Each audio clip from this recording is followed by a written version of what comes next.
New details tonight in the conflict with Iran. The ceasefire has not delivered peace. Iran has damaged quite a few of our bases. Southern Iran. Strait of Hormuz coastline. North of Larak Island, at a hardened coastal surveillance station above the shipping lane, 14 kilometers from the narrowest channel. 3:20 in the morning. 1 Ali Peykaap-class destroyer, 1 embarked helicopter detachment, a watch team spread across steel decks and dark compartments, and a single objective before sunrise: keep the transit moving. Do not let a fictional coastal militia turn the strait into a closed gate. For 9 years, Commander Farhad Vaziri of the fictional Coastal Defense Corps controlled harassment patrols, radar queuing, and nighttime intercept drills along the northern side of the Strait of Hormuz, directing more than 100 scripted confrontations against merchant traffic and foreign warships. He trusted concrete, elevation, and distance. He trusted the station cut into the rock above the waterline.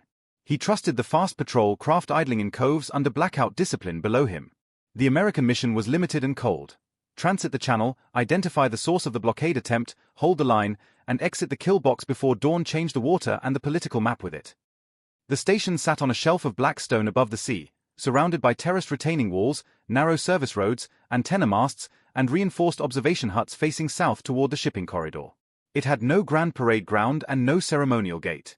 It was built to watch, record, queue, and survive. The lower level housed fuel tanks, spare generators, and launch control rooms for search radars. The upper level held operations consoles, encrypted radios, chart tables, and a glass-fronted command room with a direct view over the transit lanes between Larak Island and the Omani coast beyond. Inside that room, under dim blue task lights, Vaziri believed he owned the night. He believed geography itself protected him. To the west, Keshem Island broke the horizon into shadow and false distances. To the east, the narrow lanes funneled ships into predictable movement. Behind him, the mainland rose into ridgelines that hid roads, depots, and reserve crews. In front of him, the sea looked open but functioned like a corridor. That was the principle of the place. That was why his militia had spent years drilling for one simple effect: not destruction, but hesitation. Stop one ship. Delay another. Force a captain to turn 10 degrees off safe water. Create confusion on radar. Make the strait feel smaller than it was.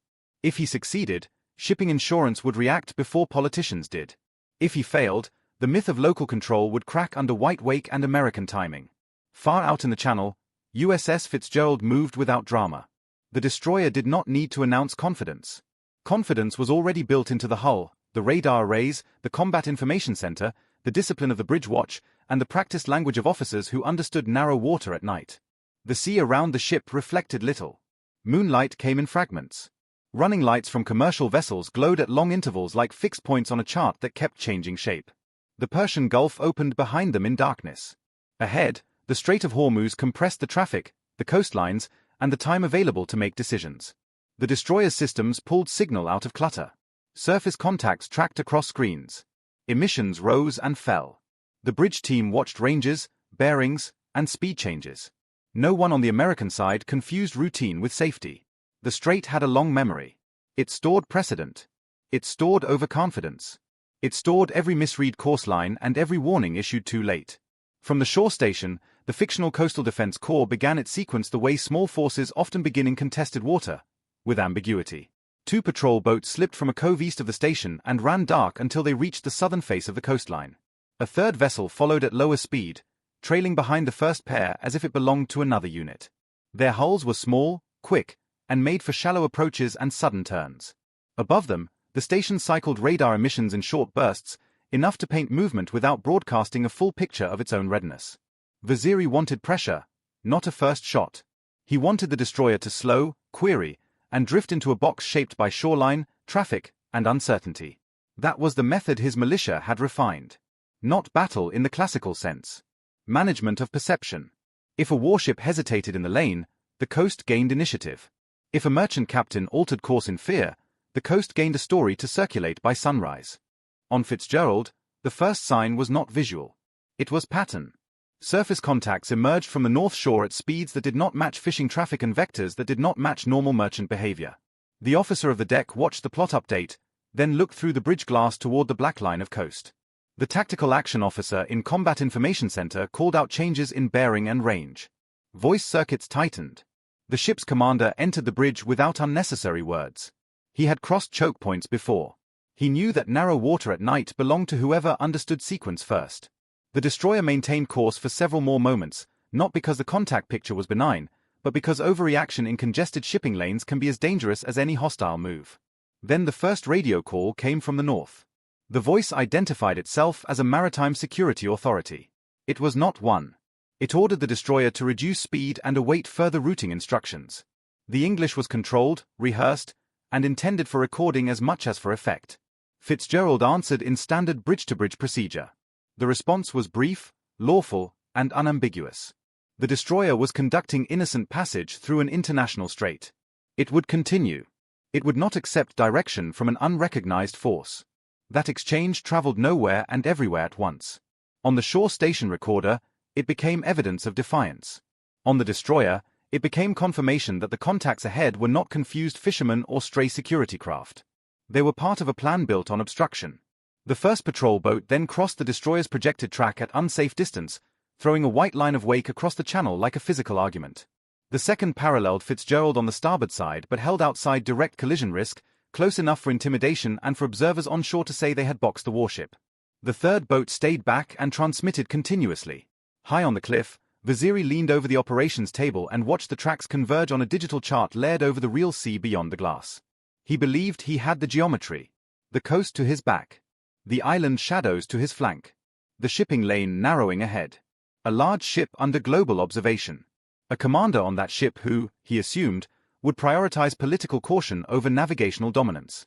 He was wrong by degree, not by principle. Fitzgerald did prioritize caution.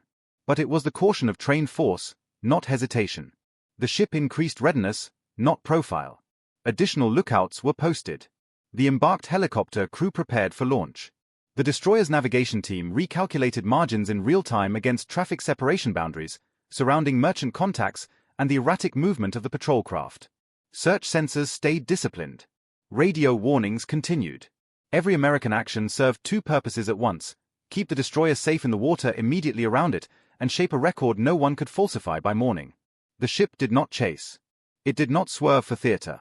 It made the smaller craft own every unsafe move on record. The shoreline station responded by escalating the atmosphere. Floodlights snapped on across the terraces above the water, turning the cliff face into a stepped white wall and making the patrol boats below look like actors suddenly pushed into a stage scene they had hoped to control from darkness. A tracking radar locked intermittently onto the destroyer. Not continuously. Just long enough to communicate threat. On a ridge farther west, a second observation post lit up and added another sensor track to the American picture. The strait changed character in seconds. What had been dark water and moving contacts became a visible network. Shore light, mast shadow, cliff line, wake line, radar line. Geography declared itself openly now. The helicopter lifted from Fitzgerald soon after, rising into the night as a low shape before banking toward the patrol boats with sensors searching and lights withheld. Its presence altered the equation immediately. A small craft can crowd a ship. It cannot crowd the sky in the same way. The patrol boats widened their spacing. One veered briefly south toward the center of the lane, then corrected back north as a tanker's lights appeared farther east on the horizon. The destroyer's captain had no interest in spectacle, but he understood the value of vertical awareness in a surface problem built on shadows and crossing angles.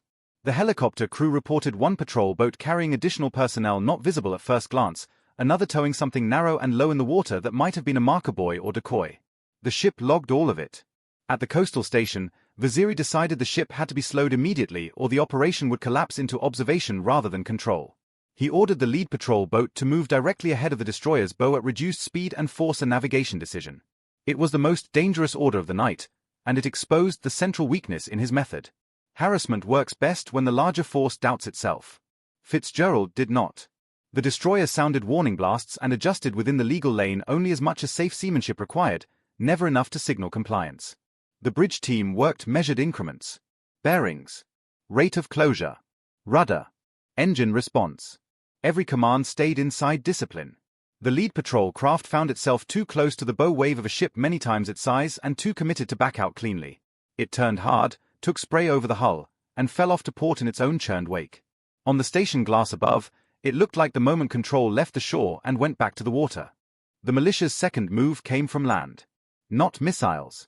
Not gunfire.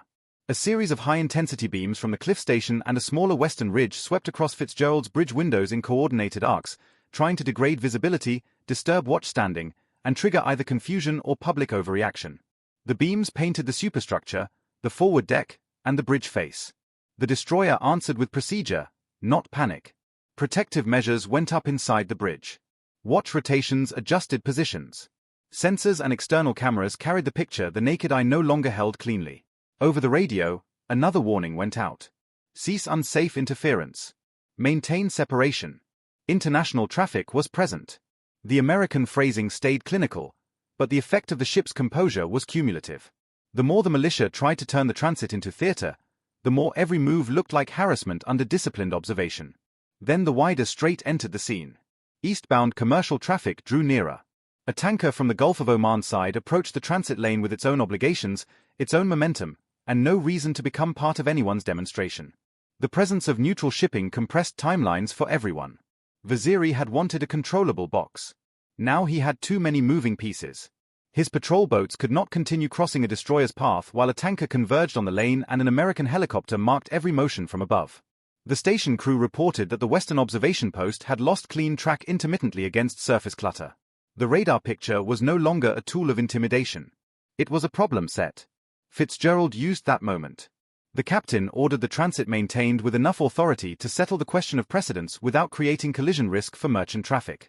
The helicopter shifted to cover the northern side of the lane and broadcast a warning directly to the patrol craft below. One broke off first, turning toward the cove from which it had launched. The second lingered, still trying to preserve the appearance of a coordinated barrier, but appearance decays quickly when one member of the barrier abandons formation. The third slowed and fell astern. On the cliff, Vaziri watched the tracks unwind one by one. He still had light. He still had radar. He still had cameras and recordings and enough local control to claim interference had forced caution. But the one image he had needed, an American warship stopped dead in the strait, never materialized. The destroyer passed the most constricted portion of the lane while the coast remained lit behind it like an exposed mechanism. Larak Island receded into layered darkness. Keshem lay broad and low to the northwest. Hormuz Island, farther off, sat under the last of the night like a closed gate no one had actually shut. The geography that had seemed to favor the shore station at 3:20 in the morning now favored the ship that had continued moving. In choke points, time changes terrain. A coastline can feel like a weapon when a ship first enters its shadow. 20 minutes later, if the ship keeps its course and the record stays clean, that same coastline becomes a witness instead. Vaziri made one final attempt to recover narrative advantage. He ordered a statement prepared for release at dawn, claiming his forces had redirected a foreign destroyer and asserted sovereign control over local waters. The operations officer at his side did not challenge the wording, but he did not need to. The screen said enough. Fitzgerald had not stopped. It had not altered out of the transit under militia instruction. It had not fired. It had not yielded the lane. The boats had crossed, circled, signaled, and fallen away. The station had illuminated, tracked, and exposed itself. If the story were told honestly, the night had demonstrated something different from local dominance. It had demonstrated the limits of coercion when the other side knows exactly how to absorb it without surrendering the initiative. On Fitzgerald, the end of the immediate crisis produced no celebration. Checklists replaced tension. Logs were reviewed. Recordings were secured. Sensor data was tagged. The bridge returned gradually from combat posture to transit discipline, though no one mistook the waters ahead for empty. The crew understood the narrow truth of the encounter. No one had launched missiles. No hulls had collided. No boarding teams had moved. Yet the margin between a managed challenge and a strategic incident had been thin enough to measure in seconds, wake distance, and the judgment of a few people on watch in the dark. That is how choke points work. They compress not only geography but consequence. Behind them, the fictional coastal station powered down in stages. Floodlights cut out. Antenna rotors slowed. The cove below took back the patrol craft one at a time. Dawn would come soon over the Gulf of Oman side, and with it the usual contest over language, maps, and claims. Vaziri remained in the glass-fronted room above the water for several minutes after the final patrol boat returned. He looked south over the same lane he had believed he could shape by pressure alone. It was still there. The traffic still moved. The strait had not closed for him. It had not opened for him either. It had simply refused to become his stage on command. By sunrise, analysts on distant screens would examine track lines, radio logs, and timings. Commentators would talk about brinkmanship, signaling, and maritime law. Some would focus on the danger of small boats near large warships. Others would point to the predictability of pressure campaigns built on ambiguity. But the night itself required no interpretation from the people who had lived it. A fictional militia commander on a real coastline had tried to turn the north shore of the Strait of Hormuz into a lever. USS Fitzgerald had answered with navigation, restraint, surveillance, and momentum. The result was not dramatic in the way fiction often demands. It was more instructive than that. What mattered was not who shouted louder over the radio. What mattered was who controlled sequence. The militia controlled the first move. The destroyer controlled the outcome. The station above the water had height, sensors, local boats, and years of habit.